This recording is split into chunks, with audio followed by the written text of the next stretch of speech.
Peggy 16.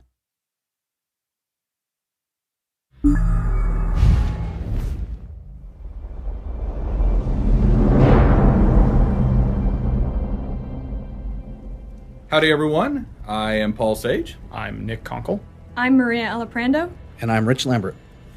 So today we're going to be showing you one of our veteran dungeons, and that is the Crypt of Hearts. This will be coming out around the end of June. The thing about veteran dungeons, in particular this very most recent one, is that they are hard. I think that's what we'll be showing a lot of here. The good news is that we have the benefit of editing to make us look like we never die, although we do die quite a bit. The bad news is that we're still going to be having to deal with this incredibly challenging encounter, and when you guys deal with it too, you'll really see how hard it can be. One of the things I'm trying to focus on as DPS is I'm going around and making sure I interrupt all the monsters. I have an ability called Deep Rest, which allows me to do a AoE interrupt. Also, I use a Standard of Might to stop taking a whole lot of damage. Speaking of dying, that's actually probably my responsibility. So I chose Sorcerer Tank for this, and I particularly like Sorcerer Tanks because not only do I have my sword and board, but my Sorcerer abilities augment that by allowing me to go into Lightning form, which gives me extra shielding. Of course, Puncture or Ransack with my sword and board abilities really keep the taunt alive on the monster, so the monster will follow me while everybody else does all the work. This boss is particularly challenging. I mean, in a lot of ways, it was the one that is has maybe the most learning curve, just because there's so many mechanics. You need to tank the boss and face her away from the group because she's going to shoot out this storm of lightning.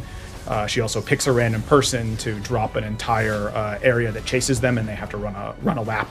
You can see it happening right there to make sure that they don't get hit by it. She'll web a team member, and then someone has to come free them. Yeah, in these dungeons, the monsters tend to hit so hard, even with their base attacks and just dealing with that if you're not properly interrupting and blocking their really powerful ones, you'll go down very fast. It's really important that every member of the group play really well. Healers, take note. You are going to be in for a lot of work.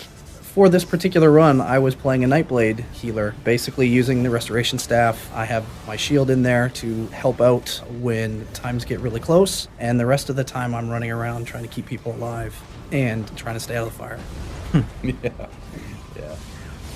Yeah. It's a pretty complicated fight to learn all the way through, but when everyone does their part right, you can take her down. Which is kind of what we did there. Which is totally what we did there. Yeah.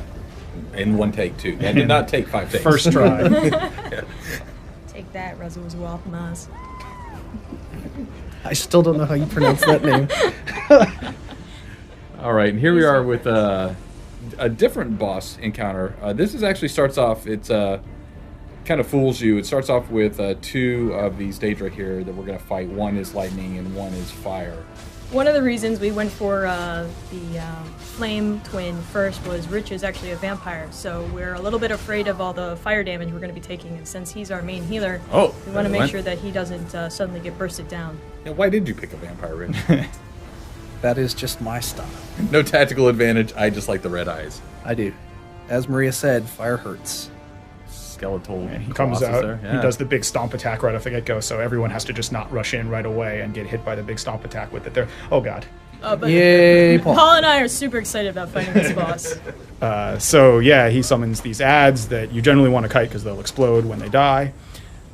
Meanwhile, you got to keep DPS on the boss off in the background, and then he'll initiate these waves of fire or lightning depending on the phase. And it kind of becomes every man for himself, right? You can see we're kind of working together here. Rich is doing a pretty good job of throwing out heals but a lot of times the group will get separated, and you just kind of have to do your best to avoid taking damage and keeping yourself alive for the duration, because it's so quick. These fires start dropping down. So you can see one here, like I'm way in the back, and oh well, I'm separated. I guess I'll just hang back here and hope I don't die. Yeah. So when Paul goes down here, right, and we can see the nifty death recap showing how he died.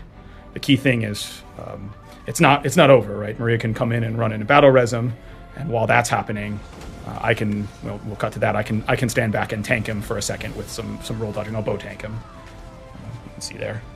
I don't want to get hit with any of this because I'll just die. Yeah, so even though rolls are important, picking up the slack for others in your party who might not be as good is pretty common.